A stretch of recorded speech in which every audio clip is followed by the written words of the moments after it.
ಶ್ರೀ ಗುರು ಬಸವಲಿಂಗಾಯ ನಮಃ. ಇಂದಿನ ಅಲ್ಲಮ ಪ್ರಭುಗಳ ವಚನ ಹೀಗಿದೆ.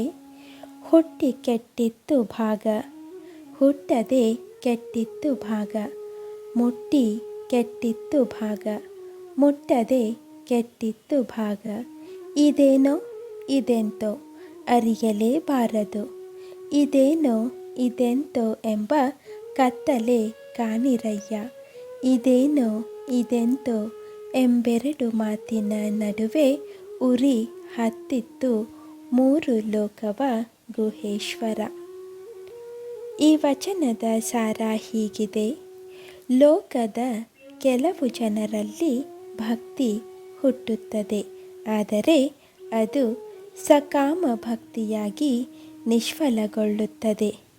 ಇನ್ನು ಕೆಲವರಲ್ಲಿ ಭಕ್ತಿ ಹುಟ್ಟದೆ ಅವರು ತಮ್ಮ ಬದುಕನ್ನು ಹಾಳು ಮಾಡಿಕೊಳ್ಳುತ್ತಾರೆ. ಕೆಲವರು ಲಿಂಗವನ್ನು ಧರಿಸುತ್ತಾರೆ, ಆದರೆ ಅದು ಆಡಂಬರದ ವಸ್ತುವಾಗಿ ಅದು ನಿರರ್ಥಕವಾಗುತ್ತದೆ.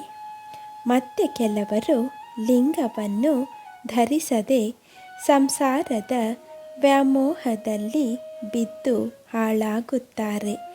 ಇದಕ್ಕೆಲ್ಲ ಅಜ್ಞಾನವೆಂಬ ಕತ್ತಲೆಯೇ ಕಾರಣವಾಗಿದೆ. ಈ ಎರಡೂ ರೀತಿಯ ಜನರ ದೇಹ, ಮನ ಮತ್ತು ಬುದ್ಧಿ ಎಂಬ ಮೂರು ಲೋಕಗಳು ಸುಟ್ಟು ಹಾಳಾಗುತ್ತಿವೆ ಎಂಬ ಅಲ್ಲಮ ಪ್ರಭುಗಳ ಸ್ಪಷ್ಟ ಭಾವ ಅವರ ಈ ವಚನದಲ್ಲಿ ವ್ಯಕ್ತವಾಗಿದೆ.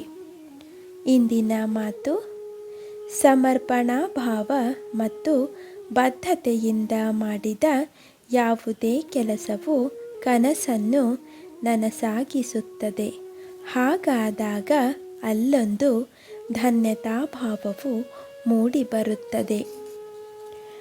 ಬಾಂಧವ್ಯ ಮತ್ತು ಸ್ನೇಹ ಮಾನವೀಯ ಸಂಬಂಧಗಳನ್ನು ಸುಂದರಗೊಳಿಸುತ್ತದೆ.